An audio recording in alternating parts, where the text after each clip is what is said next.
Hey, Mark Rodriguez here, and you're watching Mark's Out Wrestling Aftershock Reviews, where it's still real to me. Now today, we're talking about Rise, Pride and Joy, and I do understand it's a week late, but, I've been busy here and there. But before I get into that, I do want to mention that the G1 Climax is back in town, this awesome annual tournament from the New Japan Pro Wrestling and other federations. And this year, Jon Moxley is actually being a competitor here. And Jack Knives is actually covering it. There's going to be a link down below to his YouTube channel and the videos as he talks about like the brackets, how it works, who's in it, updates on what's going on so far, his thoughts on the event. He did mention that Jon Moxley having his back all cut up with the non-sanctioned match against Joey Janela in Fyter Fest. Kind of made him a bit of a sitting duck because now his back is like a big target for the competitors. So we'll see what happens there. So for more videos about him and the G1 Classics, the G1 Climax, I keep saying Classic, but it's Climax. Check out the links in the comment below. And yeah, that'll be awesome. Stay tuned to Jack Knives' channel. Now, as for the actual event, I do want to say real quick that the hosts of the event were Sonny Kiss and Nyla Rose. I'm surprised with Nyla Rose though. She was actually pulling double duty that weekend because on Fyter Fest she was actually there. She was competing. She was going against Yuka Sakazaki and Riho, and of course Riho won the match. And this event takes place in California, so I guess from there she had to catch a flight or something, go to Chicago because this event here, the Pride and Joy, is in Chicago. So yeah, she had a busy weekend. Sonny Kiss was not at Fyter Fest, so it was easier for him. But geez.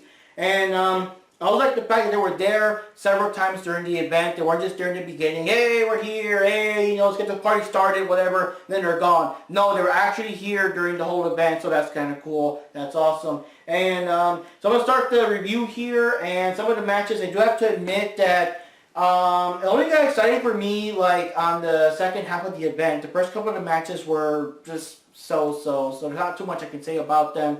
The first match was DJ Summers. I guess his gimmick is getting kissed on the cheek. Even the referee kissed him on the cheek.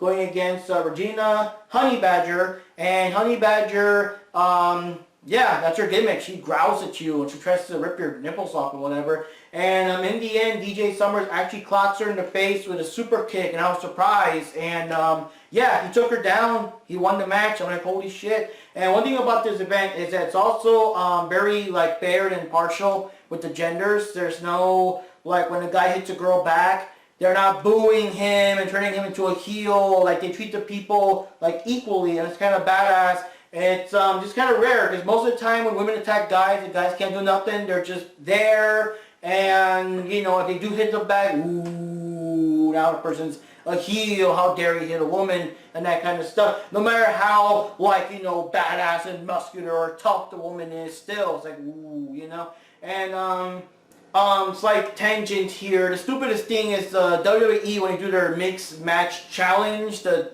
guy and a girl versus another guy and a girl. Because whenever a guy is in the ring, well, whenever a girl is in the ring and the guy's there, the guy has to leave and tag in his female partner. And if for whatever reason the female partner is like knocked out or unavailable or whatever, the guy can't do nothing. He can't hit her. He'll be disqualified, even though it is a mixed match challenge. And I remember the match between Brie and Daniel Bryan against The Miz and Maurice. And like, yeah, Brie actually hit The Miz. She like slapped him and stuff. And when I was watching, I'm like, that's bullshit. She should be like disqualified because like, if The Miz hit her, like, he would have been disqualified, but Miz can hit him. I mean, you know what I mean? Brie can hit The Miz just fine, and she's not disqualified.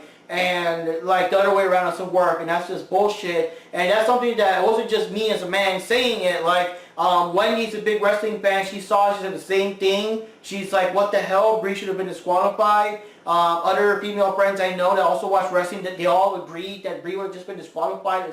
It's just bullshit. And it's stupid. It really weakens and it kind of kills the point of the whole, mixed match challenge in the first place, or whatever. But anyways, none of that here. Everyone's treated equally here, and it gets pretty intense later on as the evening unfolds, so that's pretty cool. So we get Sophie King versus Railin, and yeah, average match. Sophie King was kind of like the bigger gal, so she had power on her side, and Railin was like thinner. She had to be like, quicker and use more submission moves and whatever.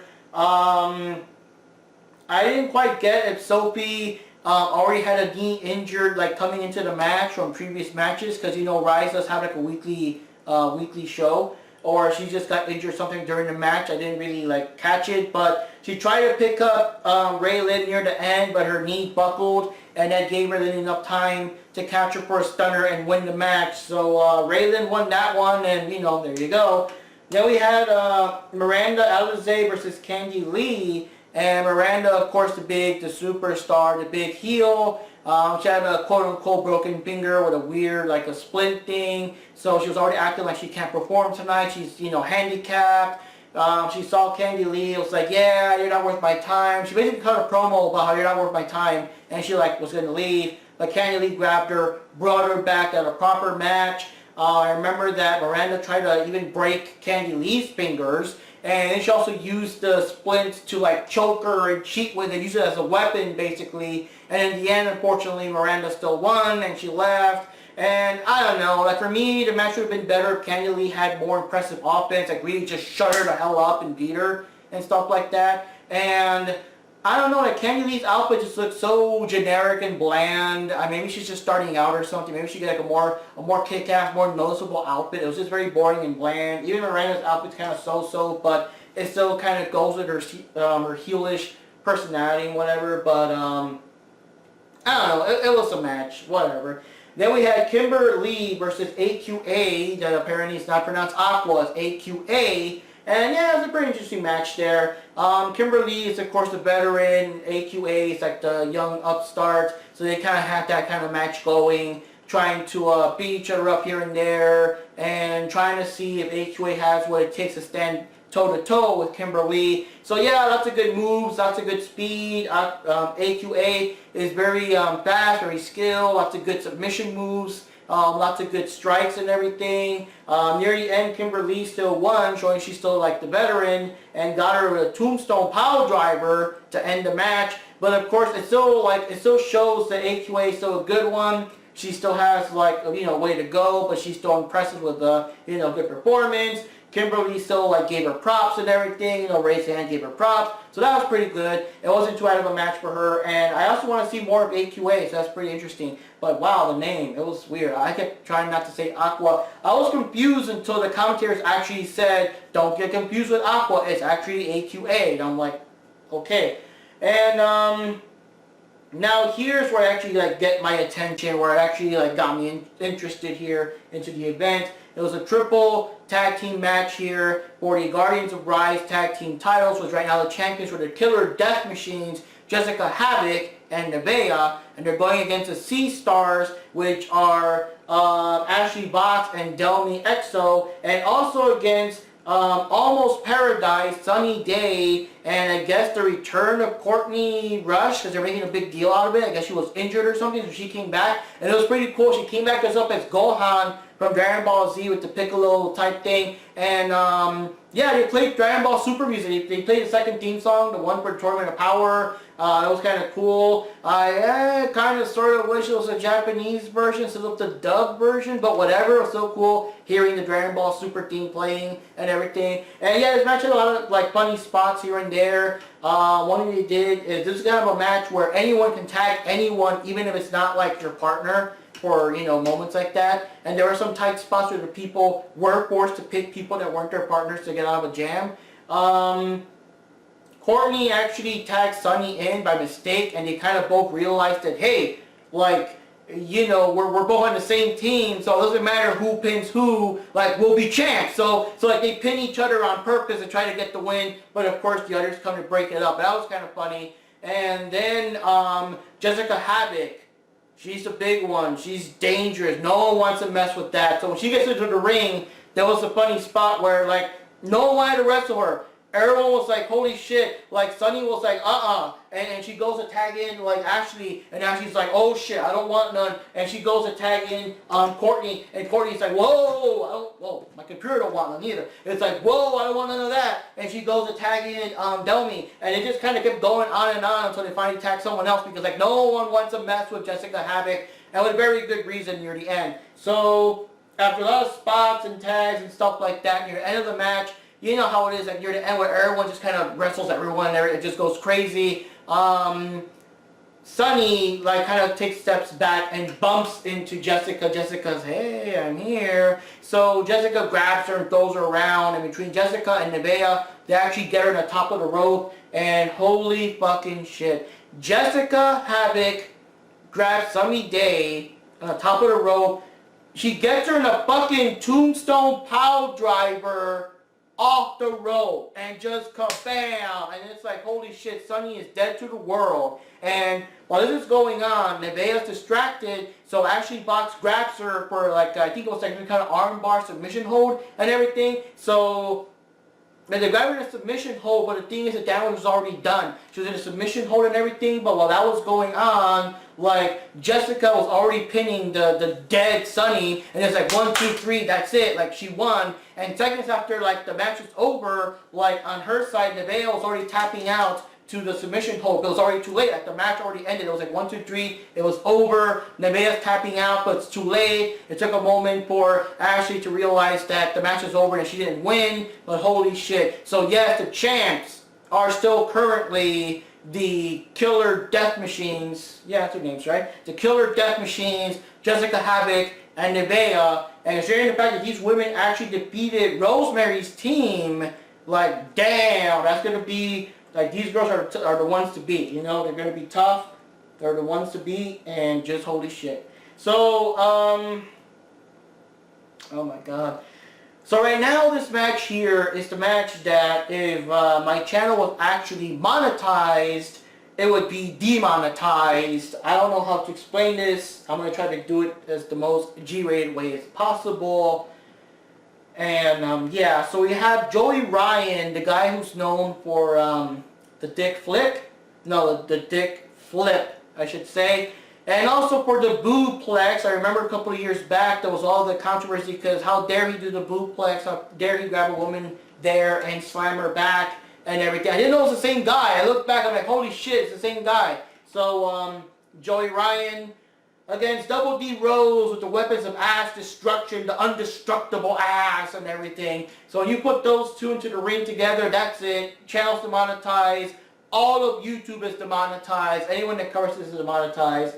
Hopefully we don't have to worry about that and LBRY. And if you don't know what that is, check out LBRY. But, yeah, so Joey Ryan has the gimmick that he has the indestructible, I'll say, junk. And of course, you already know about Double D's ass. You saw that in the previous match of Rise. So, they start the match daring each other to grab each other's indestructible spots. I'll say that. And when they were about to do that, Joey Ryan fakes her out, grabs her from the back, and picks her up and slams her on his knee. But of course, you know, the indestructible ass. So he falls back. Oh, damn, he messed up his knee. He fell back. So whenever he gets back up and everything, Double D grabs him, and slams him on, slams his junk on her knee, and she's also like, oh, like falling back because now her knee's messed up, and they kind of do that kind of thing. She kicks him in the crotch. I can still say crotch, can't I? Kicks him in the crotch, and oh damn, her foot's messed up. Joey gets her like on the ropes, with her ass there, and he grabs a steel chair to bash it, and like I guess it's like a gimmick chair. The chair actually bent when it smacked her ass, and he was still doing like the trembling, like oh god, like the impact of hitting that object and everything. So yeah, and then also Joey actually grabbed her in the dick flick, which a dick flick is basically he makes you grab it, and I guess, I don't know, I guess you're paralyzed, I guess you can't move while that's happening, or I guess it grabs you back. It's like in Soviet Russia, junk grabs you. Like, I don't know. Dick grabs you. I don't know. But anyway, while that happens, he flips you over. So, yeah. So, Double D got to get Dick, I'll say that. Yeah, she got Dick flipped and everything. So, near the end, the final thing is just so crazy and so cheesy and like, oh shit. So, Joey Ryan starts powering up. He starts doing like actually powering up, I guess. And then Double D starts powering up, but also I guess getting her ass ready to charge. and people are like, oh my god, they're going Super Saiyan, they're powering up, like even they said that. And I like the Indies. Indies can get away with saying all that. And they start shaking the camera around. They start playing sounds of earthquakes. They start flickering the lights, like they're affecting the building, apparently, you know. And then they run at each other. Like Joy runs crotch first, she runs ass first. The two indestructible objects collide, and the lights go out, and they both fall. The referee falls. Everyone falls, and the camera actually, like it fell, was like aiming towards the ceiling fan and everything. And the cheesiest thing ever, what they really should have done to like sell the effect, even though it's cheesy as all hell, they should have grabbed one of those like fog machines, whatever, you know, the things where they have like the dry ice and the fog comes out. They should have did that to complete the effect, because when that happened, the commentators were coughing as if there was like, you know, smoke, debris, you know, an explosion just happened, and they were all like, oh man, what happened? I can't breathe. And it's so fake because there was no smoke. So having a little smoke machine would have been, you know, extra cheese. It would have been extra cheese. It would have completed that. But yeah, Joey Ryan, Double D, Rose are both out, and the referee gets back up and he says 1, 2, 3, and they're both out, and it's, I guess, double DQ. But wow, that's probably the craziest thing I'm ever going to describe on this channel. Holy shit. So anyways, then we had a door smash. It's kind of interesting. It's kind of like a table smash, basically. Same general difference as their doors. And yeah, so on these doors, like they have the doors lined up against the ropes, or there's some outside. You could actually bring them in and set them up and stuff like that, but they're doors, so it's not quite like a table, because a table you can prop it up. A door, you gotta do something, and you do have to send someone through the door, you know, crack that door open, you know. So it's a 6-person fight here, and it's like men and women there. So we had Jake Atlas, and we had Elena Black, we had Devon Monroe, Big Mama, who we've already seen before, Jamie Senegal, or Senegal, I never got the pronunciation there, and of course Priscilla Kelly. I was looking forward to Priscilla Kelly. The match said that she was going to be performing, but they didn't specify where, so I'm glad I got to see her, and it was like, it was awesome when she showed up, you know. Oh god. The match started, and quite literally, the moment the match started, the moment the bell rang, Big Mama just ran right through Elena Black and just smashed her through a door, just completely like just wrecked her through that door, and that's it. She's already out. And I'm like, holy shit, like it was awesome, but it's like, I thought that Elena Black looked kind of cool. I was kind of curious about what her style is, what her moves are, but bam, she's out in like not even 2 seconds, and I'm like, damn, you know. And I hope that she comes back in the future for some other match I could see her perform, because holy shit, you know. So she's out in seconds, like damn. And so Big Mama started just throwing everybody around like ragdoll. She literally threw everyone out of the ring. In the end, everyone that was left had to grab her and just slam her through a door, and that's how we got rid of her. So she was the second one out, but it took a while to get rid of her. And then I kind of lost track of who got rid of who, but I remember that near the almost end, they had Jamie laying down against like one of the doors that was set up on the ropes, and Atlas was going to actually pick up Priscilla Kelly and slam her not just through the door, but also through Jamie. So technically speaking, they were like the only ones left, and had that happened, it's like in one fell swoop, he would have taken them both out and won the match, and just one power slam, one power bomb, like holy shit. But no, Kelly got out of the way, and Jamie got taken out. So now it was Kelly versus Atlas as the final 2 people, and this is when it got crazy. Like, this is when it got, like, the moment I said they got it equal, because these guys were beating the shit out of each other, no holds barred. The audience was on the side of both of them. There was no, like, booing because, ooh, how dare he hit a girl. It was like, holy shit. Like, dude, he, like, just clocked Priscilla Kelly across the face. I'm like, holy shit. And she clocked him right back. And then knee to the face. And then she just knees him right back. And then he, like, grabs her for a suplex. And despite the fact that there's a bit of a size difference, she is a pretty small, skinny girl, she grabbed him and suplexed him back. And we were like, holy shit, this is, like, intense. It was awesome. They were just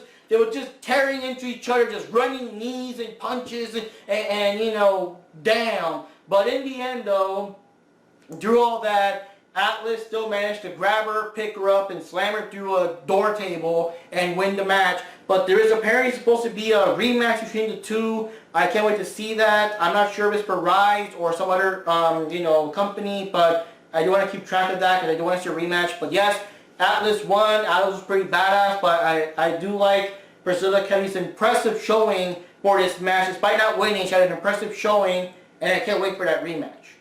So then we had Shakti Blackheart coming out. Basically, she is the current Phoenix of Rise champion, and she's, you know, calling everybody out, like, I don't care if you're man, woman, gay, straight, whatever, come at me, you know, like, I'm the ballsy badass, and you don't have the balls, and lots of balls in that promo. And then all of a sudden, this random dude in a mask comes out and just fucking destroys her. Like, just destroys her, man. Just power bomb after power bomb. He grabs like a steel chair and just clobbers the hell out of her back with the steel chair. And then more power bombs. I'm like, holy fucking shit. And I thought that the match was going to start proper. I thought they were going to take off the mask and ring the bell and have an actual match. But no, Shakti was shot. She was out. They carried her out. And the guy took off his mask. It was a guy named Epi. And I was like, holy shit. And I was confused because, like, on the Rise poster, she's on top. She's a champion. She's a rather large figure on the poster. Now, of course, El Exotico, he's like the special guest. He has, you know, more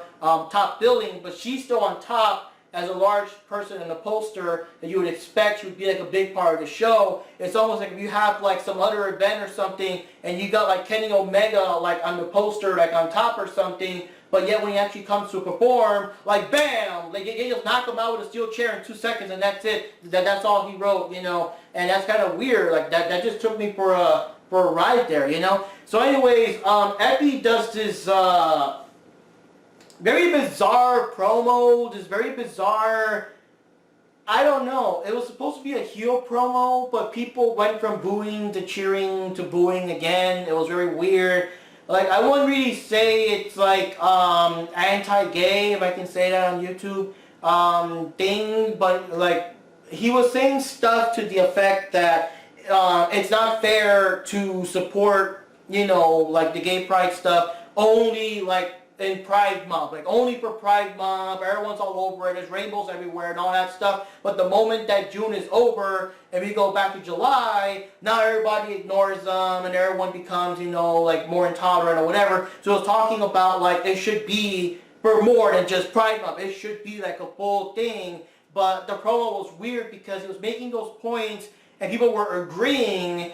But then, like, Sunny Kiss and Nyla Rose comes out, he starts talking smack to them, it turns back into a heel type promo, and then they take him out. Like, Nyla Rose body slams him, and Sunny Kiss does what Sunny Kiss does, and he's been taken out. But that was such a weird promo. And then they say, like we don't like that guy, but you know what, he has a point. We should have, like, Pride Month should be, like, all year, not just, like we should tolerate people all year long, not just for the month of June. So that was, like, the weirdest promo ever. It's almost like if, like, you had, like, some other heel talking smack on the town, but then saying, by the way, don't use drugs, kids, you know, stay in school at the same time. It's weird. I was like, am I supposed to be cheering, booing, agreeing, disagreeing? Like, is he talking, like, bad about, the gay community, or is he supporting the gay community? What am I supposed to take from this?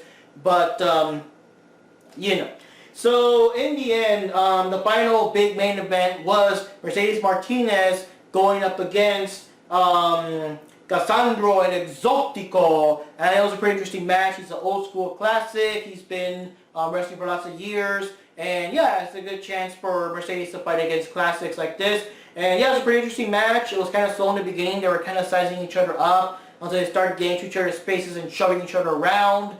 There was a funny part where Cassandro, like, I guess grabbed her hair and threw her back or something, so she got out of the ring, and Mercedes was real quick to, like, I guess check her hair, and then she got there with one of the people in the crowd to help, like, the people in the crowd help, like, pat her hair back and whatever, and while they were doing that, Cassandra was saying, todavía sigues igual de fea, cabrona, and everybody was, like, laughing and everything, and for me, I'm a sucker for Spanish swearing and Spanish, like, trash talk. It's kind of like saying, you're still just as ugly, you bitch, you know, so that was kind of funny. And I don't know why, the Indies has a lot of like Mexican swearing. A lot of times these events take place in Chicago. A lot of Hispanics in the audience, so it's kind of funny seeing all that stuff. So, yeah, he had his missile drop kicks off the top rope. Holy shit. Mercedes had her, her killer holds and submissions. She actually got up on the ring and did like a off the rope attack because she rarely does that. So she caught some air and kicked the Mercedes out of, kicked Cassandro out into the crowd. And of course it's cool for Indies people have to kind of get up and get out of the way. They're throwing each other across like the chairs, the actual seating areas and stuff like that, and throwing each other and slamming each other against the chairs. That's always kind of cool. Then the match got, back into the ring. And in the end, with all the moves and stuff, Cassandro actually grabbed her in this weird submission something. I don't know, he grabbed her leg.